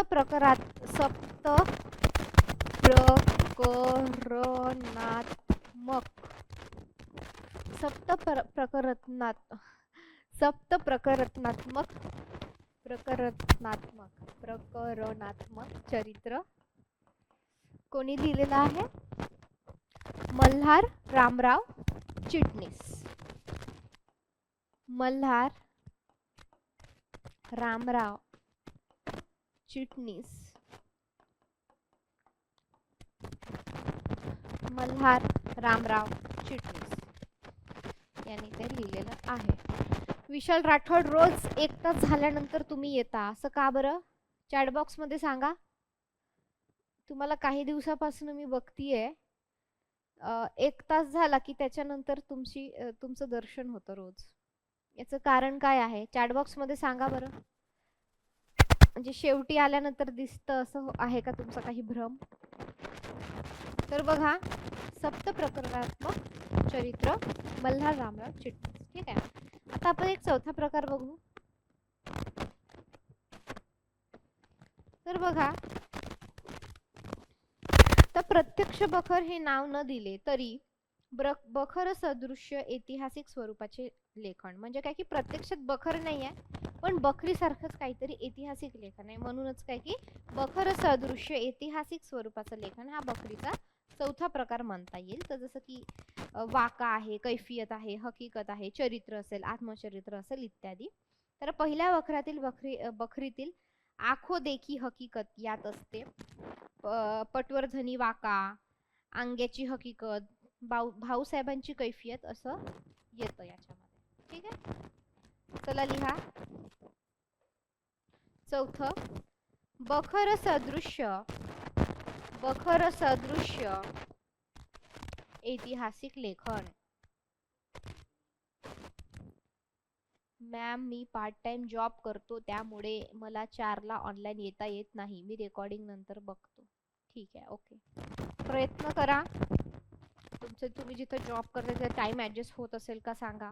कारण इथं कसं तुम्हाला काही डाऊट्स असले तर तुम्ही मला लाईव्ह विचारू शकता. ते रेकॉर्डिंगमध्ये तुम्ही कुठे डाऊट विचारणार आहेत.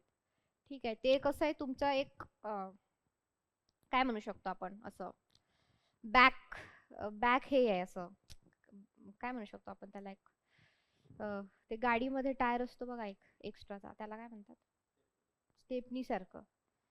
की ठीक आहे, मग गेलं तर नंतर बघता येईल. कारण लाईव्ह रेकॉर्डिंग्समध्ये काय होतं, तुम्ही क्लास सोबत असतात, दुसरं गोष्ट तुम्हाला काही पण डाऊट असेल किंवा मॅडम आम्हाला हे समजलं आहे तुम्ही लगेच विचारू शकता. रेकॉर्डिंगमध्ये तुम्ही तसं नाही करू शकत.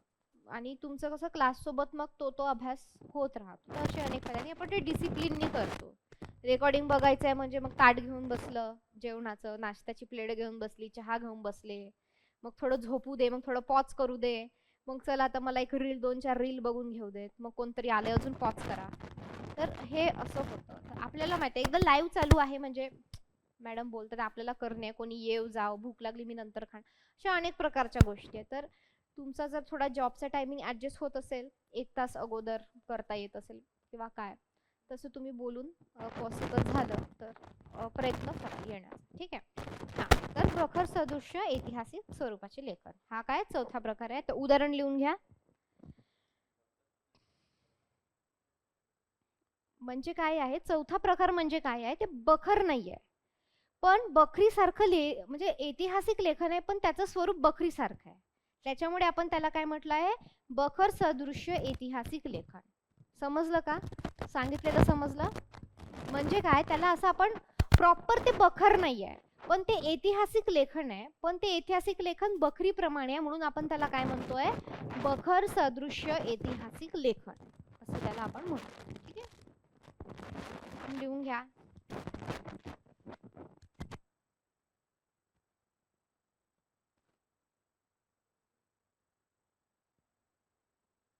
मॅडम मी स्टायपेंड मिळाले की जॉब करणार नाही, स्टायपेंडची वेट करत आहे. काल काही आयडिया आहे का स्टायपेंड कधी मिळते? ठीक आहे, या संदर्भात तुम्ही ऑफिसमध्ये कॉल करून विचारा. ओके, मला त्याबद्दल काही कल्पना नाही आहे. तर एक ऑफिसमध्ये कॉल करून तुम्ही त्याची चौकशी जी काही आहे ती करू शकता. ठीक आहे, तर आता याची उदाहरणं लिहून घ्यायची आपल्याला. पटवर्धनी वाका, काका नाही वाका, वाका, पटवर्धनी वाका. बघा असं पटवर्धनी वाका, पटवर्धनी वाका, नाही तर कोणी कोणी काका लिहिणार. पटवर्धनी वाका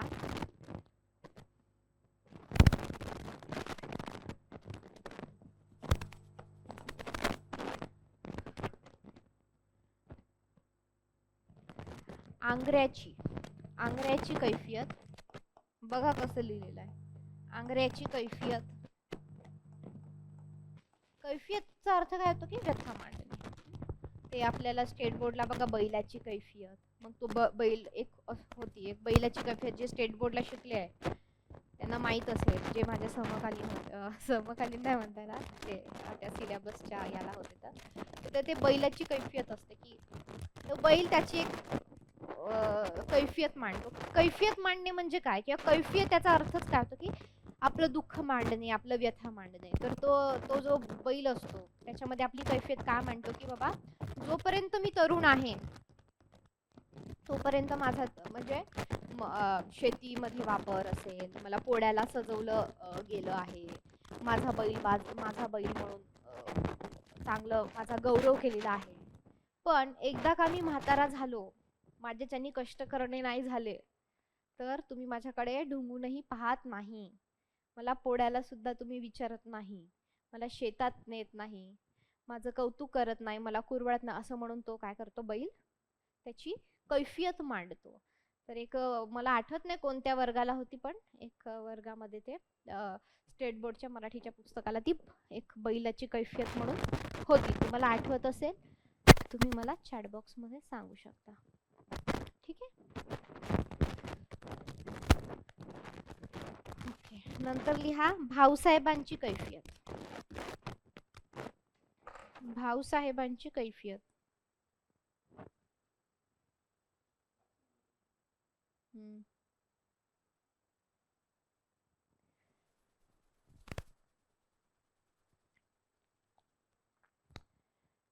तर कैफियत याचा अर्थ म्हणजे एक तसाही होतो. खरं जे काही आहे ते मांडणे, परिस्थिती मांड. आता भाऊसाहेबांची कैफियत, तर आता कसं आहे, कधी कधी असं आपल्याला फक्त एक शब्द घेऊन तो जसाचा तसा त्याचा अर्थ नसतो लावायचा. कधी कधी वाक्यांवरनं शब्दांवरनं आपल्याला अर्थ लावायचे होते. तर भाऊसाहेबांची कैफियत म्हणजे काय की बाबा, परिस्थिती असेल, त्या काळातला जो काही तपशील असेल, अहवाल असेल, वर्णन असेल, एखाद्या घटनेची माहिती असेल, तर असा सुद्धा जो काही आहे कैफियतचा अर्थ लागतो. म्हणजे ठीक आहे ना, सत्यचा सांगणे, जे काही होतं त्याचं वर्णन करणे, अशा प्रकारे, ठीक आहे, व्यथा मांडणे, अशा प्रकारचं. ठीक आहे.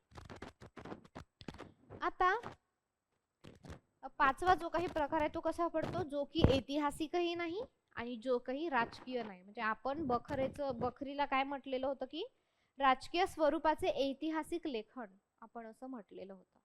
पण मग पाचवा प्रकार कसा पडतो की जो की ऐतिहासिकही नाही आणि राजकीय नाही, परंतु बखर हे नाव असलेल्या बखरीचाच वर्ग आहे. म्हणजे काय, ह्या बखरी प्रामुख्याने पौराणिक व सांप्रदायिक स्वरूपाच्या असतात. हे लेखन श्रद्धामय असून केवळ धार्मिक भूमिकेने केलेले असते असं आपल्याला त्याच्यामध्ये दिसून येतं. आणि चमत्काराच्या प्रसंगामुळे त्यात ऐतिहासिक सत्य अगदीच कमी असते. कारण ते श्रद्धे भावनेने मग काहीतरी चमत्कार झाला, असं झालं तसं झालं, ते लिहिलेलं असतं. तर त्याच्यामुळे तुम्ही लिहू शकता पौराणिक व सांप्रदायिक स्वरूपाच्या. चला लिहून घ्या पाचवा प्रकार, पौराणिक व सांप्रदायिक स्वरूपाच्या.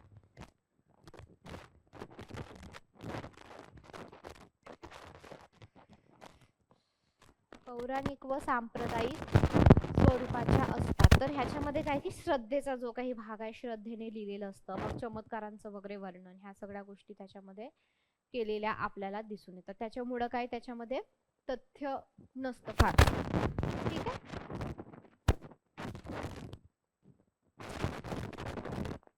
आता अशा बखरी कोणत्या लिहा.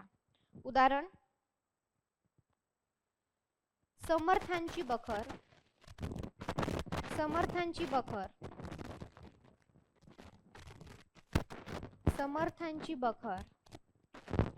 कृष्ण जन्म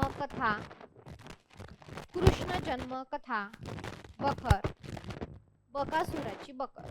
बकासूर तर तुम्ही ऐकलंच असेल, बकासुराची बखर.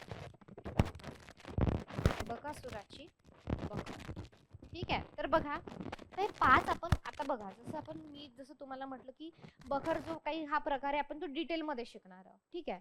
पण आता मी हे जे लिहून दिलं हे फक्त प्रकार होते, हे असं काही विचारत नाही, फक्त तुम्हाला समजण्यासाठी की बाबा किती प्रकार आहे, कोणकोणत्या प्रकारचे आणि आपल्याला अभ्यासाला कोणते आहे. तर आपल्याला अभ्यासाला आहे की पहिला जो काही प्रकार आहे राजकीय ऐतिहासिक जो आहे, तर त्या बखर आपल्याला जास्त म्हणजे त्याच बखर आपल्याला महत्वाचे आहे. पण आपण एक बेसिक पासून शिकणार आहोत आणि आपला जो सगळा पोर्शन कव्हर करणार आहोत. तर आपल्याला जो अभ्यासाचा आहे तो पहिला प्रकार जास्त. हे काही आपल्याला समर्थांची बखर अभ्यासाला नाही आहे किंवा कृष्ण जन्मेची नाही, हे फक्त आपल्याला एक माहिती म्हणून की बखर नेमकं काय आहे, त्याचे प्रकार कसे होते, त्याचा जो काही काल कोणता होता, तो कोणी लिहिलेला होता, काय होता, कसा होता, हे सगळं जेव्हा आपल्याला समजतं तेव्हा मग आपल्या डोक्यामध्ये कोणतं कन्फ्युजन राहत नाही. म्हणजे जरी तुम्हाला ऑप्शन टाकून दिले चुकून, तरी तुम्हाला ते काय करता येतात, कट करता येतात किंवा एलिमिनेट आपण जे म्हणतो वगळणे तर येतात. आता ह्या ज्या काही सगळ्या बखरी आहेत तर त्यांचे लेखन गद्यातून झालेले आढळते. आता गद्य पद्य मिश्रित अशी एकच बखर आहे, हे तुम्हाला लक्षात ठेवायचं, खूप चांगलं डोक्यात नोंदवून घ्या. गद्य आणि पद्य मिश्रित एकच बखर आहे, तर ती म्हणजे कोणती, महिकाव्यची बखर. कोणती आहे, तर महकाव्यची बखर नाही का म्हणजे आपल्याला महत्वाची आहे, कारण काय ती पहिली बखर आहे जुनी सगळ्यात. आणि काय आहे,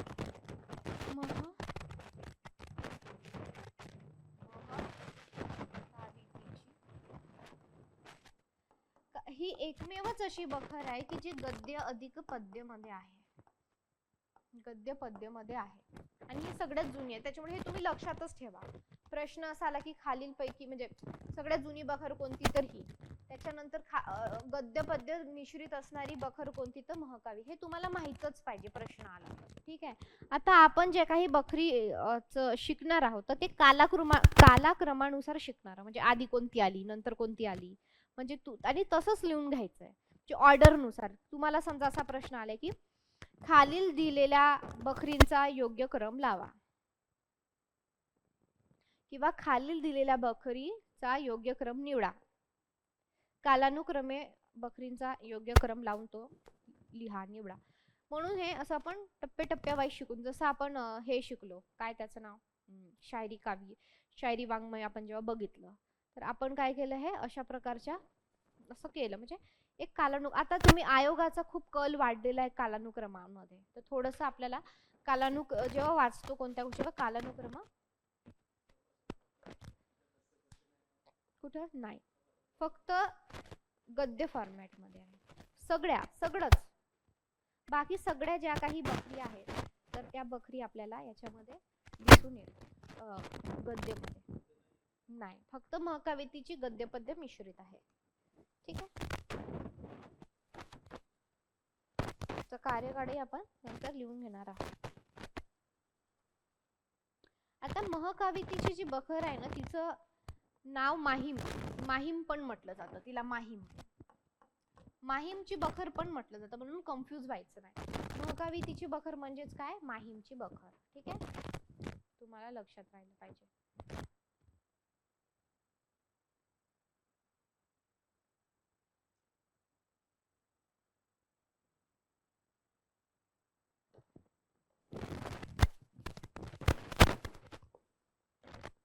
ओके, लिहून घ्या माहीमची बखर.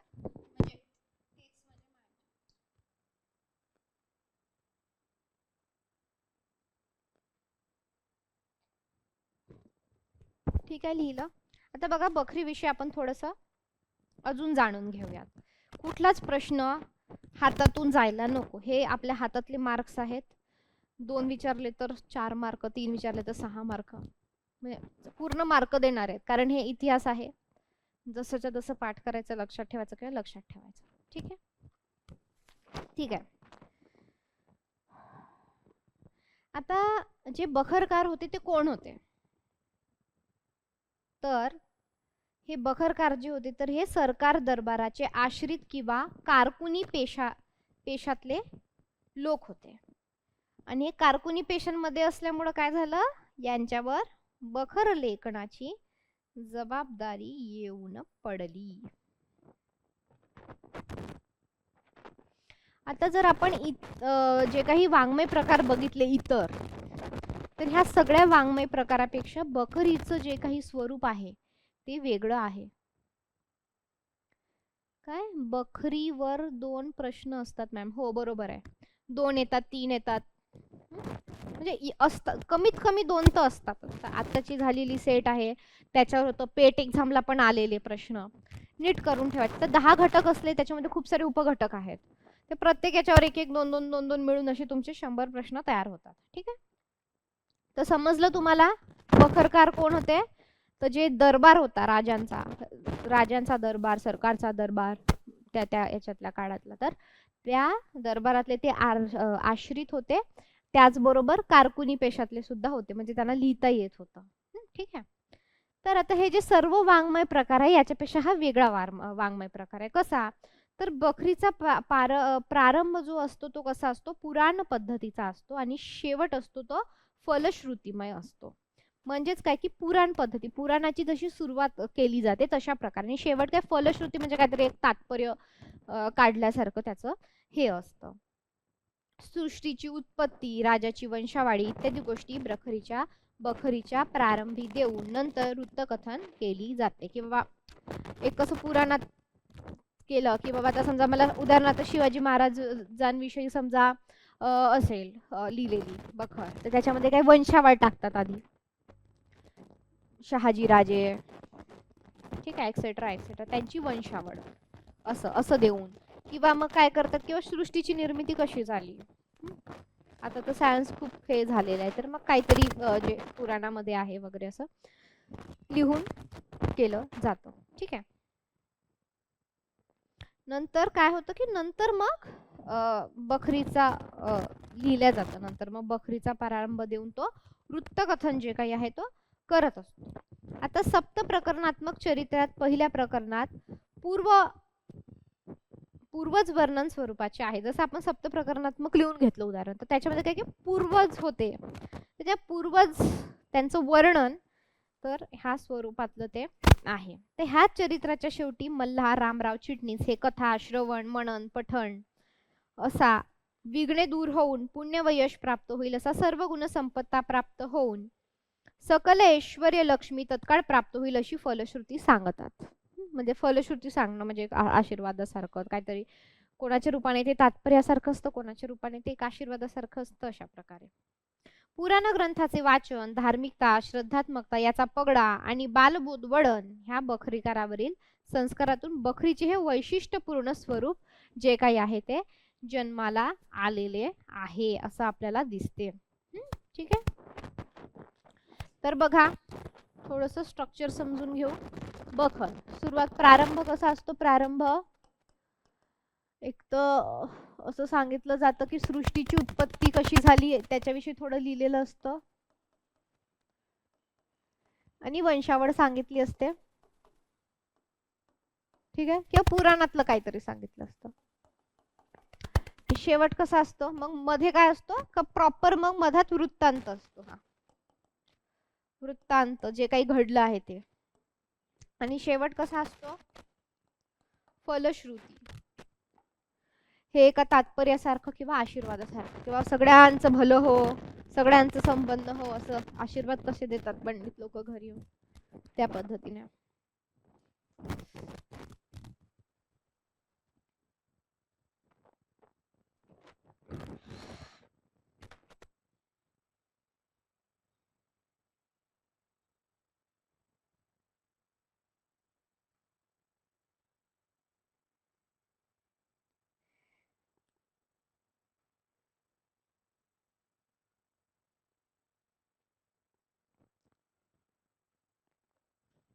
ठीक आहे.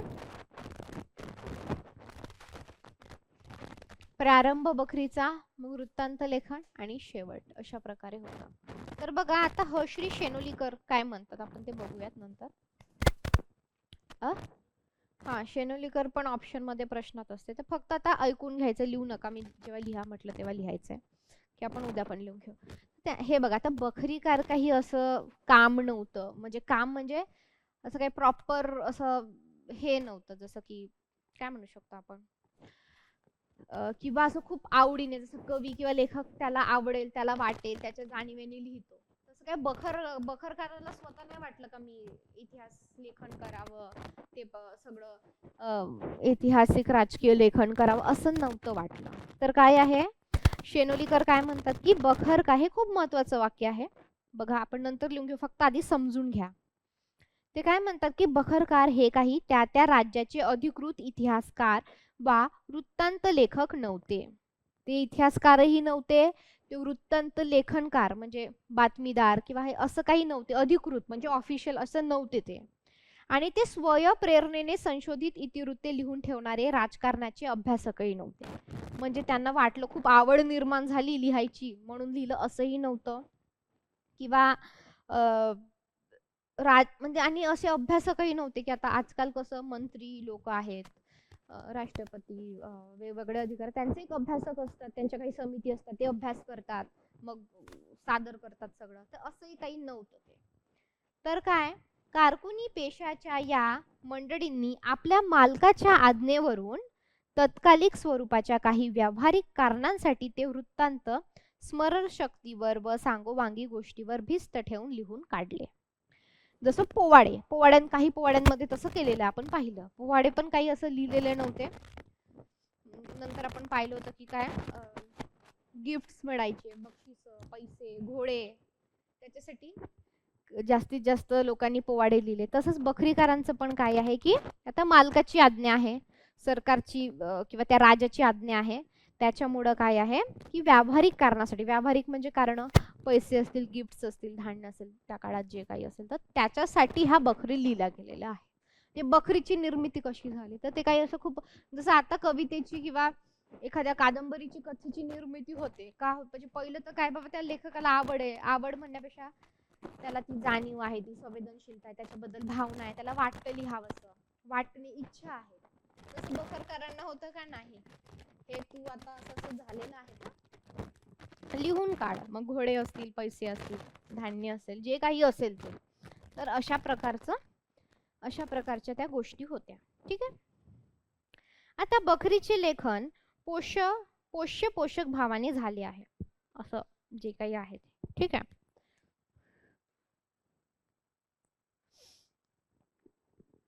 आता नंतरचं आपण बघूयात. आता इतर सर्व जे काही वाङ्मय प्रकारापेक्षा आपण पाहिलं की बखर वेगळी आहे, त्याचा सुरुवात शेवट कशी असते आपण ते पाहिलं.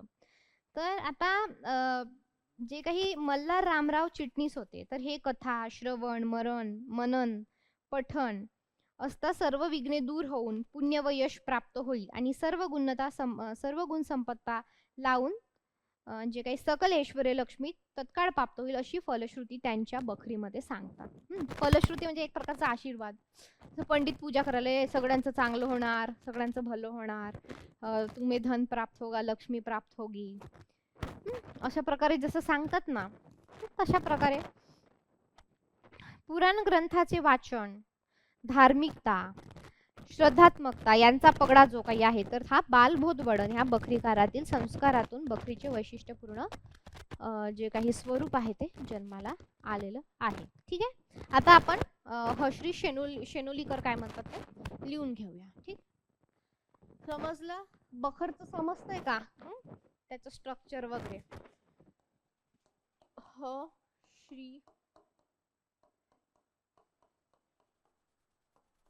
हश्री शेनोलीकर. चला काय म्हणतात बघूयात आपण ते. चलो जल्दी से.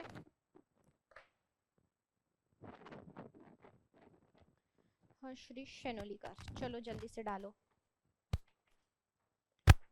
तर बघा, आज मी तुम्हाला थोडं होमवर्क देणार आहे सगळ्यांना. मी असं अज्यूम करून चालते की निराली पब्लिकेशनचं जे काही पुस्तक आहे ते तुमच्या सगळ्यांकडे असावं. ज्यांच्याकडे नसेल त्यांनी तत्काळ घ्यायचं आहे. काय करायचं आहे? तत्काळ घ्यायचं आहे, कारण बरंच तुमचा सिलेबस जो आहे किंवा अभ्यास जो काही आहे याच्यातून कंप्लीट होणार आहे. तर बघा, हे फक्त 3-4 पानांचं आहे बखर वाङ्मय याच्यातलं. तर फक्त 3 पानांचं आहे, नाही सॉरी 4 पानांचं आहे. ठीक आहे. तर पेज नंबर लिहून घ्या, 8.46 लिहून घ्या, 8.46. तर आजचं जे होमवर्क आहे आणि जे होमवर्क करून येणार त्यांनीच उद्या क्लासला यायचं आहे. 8.46 निराली पब्लिकेशनचं जे पुस्तक आहे त्याचे रंग आता आधी हिरवं होतं, नंतर जांभळं झालं, आता अजून अपडेट आलं असेल तर काहीतरी वेगळा कलर असेल. तर बघा, नाव एकच आहे, काही बदलत नाही कारण अपडेट काही नाही आहेत. तर बघा, ज्यांच्याकडे नाही त्यांनी तत्काळ घ्या पुस्तक. बघा, त्या पुस्तकाचं नाव आहे निराली प्रकाशन,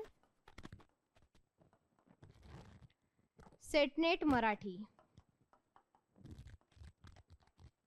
निराली प्रकाशन सेटनेट मराठीचं जे काही आहे ते पुस्तक आहे. बघा, हे जुनं पुस्तक असं आहे, नवीन पुस्तक जांभळ्या कलर. जुनं पुस्तक असं आहे बघा. नवीन पुस्तक जे आलंय अपडेट नाही झालंय. नवीन पुस्तक जे आहे ते पण मी तुम्हाला दाखवून देते. असं आहे. आता अजून काही नवीन मार्केटमध्ये त्याचा कलर चेंज, पण नाव सारखंच आहे बघा.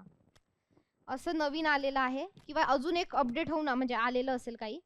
तर हे याचे जे लेखिका आहे ते स्वाती दीक्षित यांचं आहे. स्वाती दीक्षित. हे ज्यांच्याकडे नाही त्यांनी तत्काळ घ्या, आणि तत्काळ म्हणजे लगेच घ्यायचे. हे कोणते तुम्हाला बुक डेपोवर वगैरे मिळेल. तर याच्यातलं जे काही पेज क्रमांक आहे 8.45 8.45 जे काही आहे 8.45. तर इथं तुम्हाला बखर वाङ्मय म्हणून सुरू होतं. तर एक 4 ते 5 पानांचं आहे. तर काय करायचं आहे, तुम्हाला नीट वाचायचं आहे. नीट वाचून त्याचे नोट्स काढून आणून मला तुम्ही इथे दाखवायचे, सांगायचे. ठीक आहे. 8.45 बखर वाङ्मयावर. बघा, तुम्ही आता घरी गेला आता 5:30 तुम्ही तर ऑनलाईन स्टुडंट आहेत, घरी करत असाल, कोणी जॉबवरून करतात, कोणी कुठून. जे घरी आहे त्यांचं तर काही हे नाही. जे ऑफलाईन स्टुडंट्स आहेत इथे आलेले, त्यांनी काय करायचं, इथे तुम्हाला घरी जायला समजा आपण 1 तास पकडून घ्या, तर आपलं 5:30ला लेक्चर संपणार. तुम्ही 1 तास पकडा, घरी जा, फ्रेश व्हा, चहा कॉफी काय खायचं असेल खा. शार्प 6:30 किंवा त्यातल्या त्यात 7ला बसा अभ्यासाला. 7 ते मी तुम्हाला 3 तास देते फक्त. किती पानं वाचायला? 4-5. मी आता मोजले, 4-5 पानं आहेत फक्त. काय करायचं, एकदा नुसतं वाचायचं. पहिल्या रीडिंगमध्ये काय करायचं, नुसतं वाचायचं, त्याला समजून घ्यायचं. आणि दुसऱ्या रीडिंगमध्ये काय करायचे, त्याचे नोट्स काढायचे. तर हे आज तुम्हाला होमवर्क आहे. उद्या क्लासला त्यांनीच यायचं ज्यांनी ह्या नोट्स काढलेल्या आहे. आणि आता हे जे ऑनलाईन विद्यार्थी आहे, तर त्यांनी मला बहाणे नका सांगू, मॅडम आमच्याकडे पुस्तक नाही आहे, आम्ही घेतलंच नाही, स्टायपेंडच मिळाला नाही. तर हे आता आपला क्लास होऊन हा 2रा महिना चालू झालेला आहे. तर आता 2ऱ्या महिन्यातही हे असले कारण अपेक्षित नाही. आणि हे काही फार असं महाग पुस्तक नाही आहे. एक 300 वगैरे रुपयाचं, 400 390 वगैरे रुपयाचं. आणि ते पण तुम्हाला डिस्काउंट वगैरे, जर तुम्ही ऑनलाईन वगैरे बोलवलं किंवा काय तुमचे बुक डेपो, ते तुम्हाला डिस्काउंटमध्ये मिळून जातं. त्याच्यामुळे ती कारणं तर तुम्ही मला अजिबात सांगू नका. तर 2रा महिना चालू आहे, 2 महिने झालेत आपला क्लास चालू होऊन. त्याच्यामुळे उद्या मला प्रॉपर नोट्स पाहिजे. 3 तास दिलेले आहे बघा. म्हणजे ठीक आहे, आता कोणाकोणाला फर्स्ट रीडिंगला वेळ लागतो, तर ठीक आहे, तुम्ही आज फक्त 7 ते 10 तुम्ही फक्त वाचा की नेमकं काय काय दिलंय. कारण आणि ह्या पुस्तकातली भाषा सोपी आहे खूप. कारण जेव्हा मी इतर संदर्भ ग्रंथ जर तुम्हाला सांगितले, त्याची भाषा थोडीशी किचकट आहे, कृत्रिम वाटू शकते तुम्हाला. जसं मी तुम्हाला हेही पुस्तक सांगू शकते, मध्ययुगीन वाङ्मयाचा इतिहास, तर ती भाषा लवकर तुम्हाला जाणार नाही डोक्यामध्ये, त्याला वेळ लागेल. ठीक आहे, तर तुम्ही काय करायचं की फक्त वाचून घ्यायचं की नेमकं काय दिलंय, काय म्हणणं आहे. ठीक आहे, आज तुम्ही फक्त वाचा की मॅडम आम्हाला वाचायला वेळ लागतो. ठीक आहे, मग परत उद्या आपला 4 वाजता क्लास असतो. म्हणजे तुमच्याकडे काय आहे, दिवसभर आहे. तुम्ही उठले, सकाळी फ्रेश वगैरे झाले, 8 पर्यंत रेडी व्हा. 8 ते समजा 2 पर्यंत जरी तुम्ही म्हटलं की मी नोट्स काढणार व्यवस्थित. आणि ज्यांचं झालं त्यांच्यासाठी एक काम आहे की मागील वर्षाच्या प्रश्नपत्रिकेमध्ये बखरीवर काय काय प्रश्न आले ते सुद्धा तुम्ही लिहून आणा. आपण क्लासमध्ये त्याची चर्चा करणार. बखरीवर आतापर्यंत सेटला, नेटला, पेटला काय काय प्रश्न आले. आणि मग आपण नंतर ते त्याच्याच मागे आपली लेख प्रश्नपत्रिका दिलेली आहे, त्या प्रश्नपत्रिकेनुसार आपण हे करूया. ठीक आहे, हे होमवर्क आहे. जो होमवर्क करेल तोच उद्या क्लासला उपस्थित राहील. ठीक आहे, चला आता हश्री शेनोलीकर काय म्हणतात बघूयात. चला लिहा. बखरकार हे काही बखरकार हे काही त्या त्या राज्याचे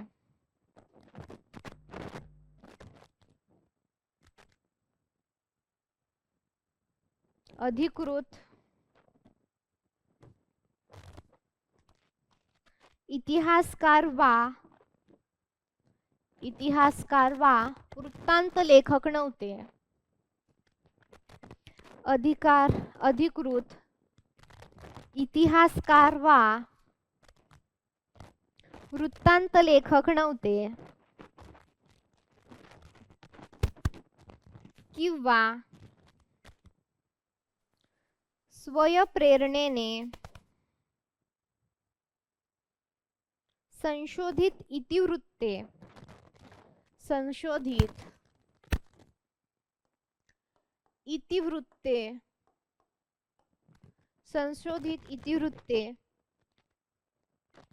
लिहून ठेवणारे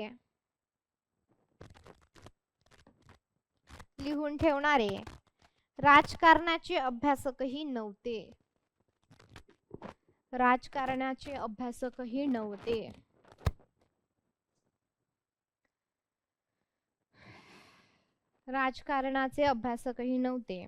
कारकुनी पेशाच्या या मंडळींनी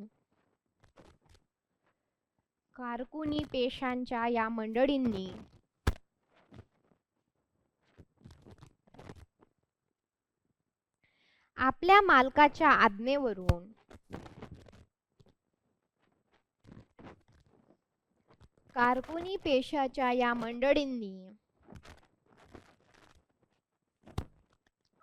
मालकाच्या आज्ञेवरून तत्कालिक स्वरूपाच्या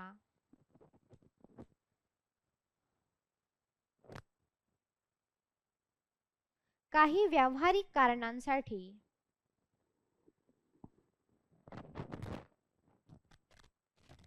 ते वृत्तांत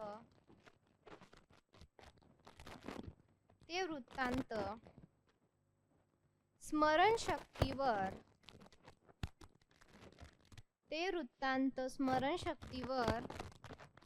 व सांगोवांगी गोष्टीवर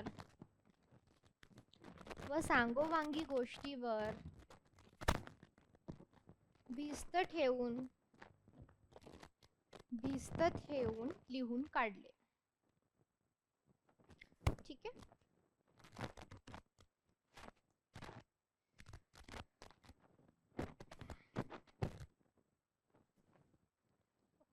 भिस्त ठेवून लिहून काढले. Okay, got it. होमवर्क काय आहे सांगा. चला सगळ्यांनी सांगा आज होमवर्क काय आहे, रिकॉल करा.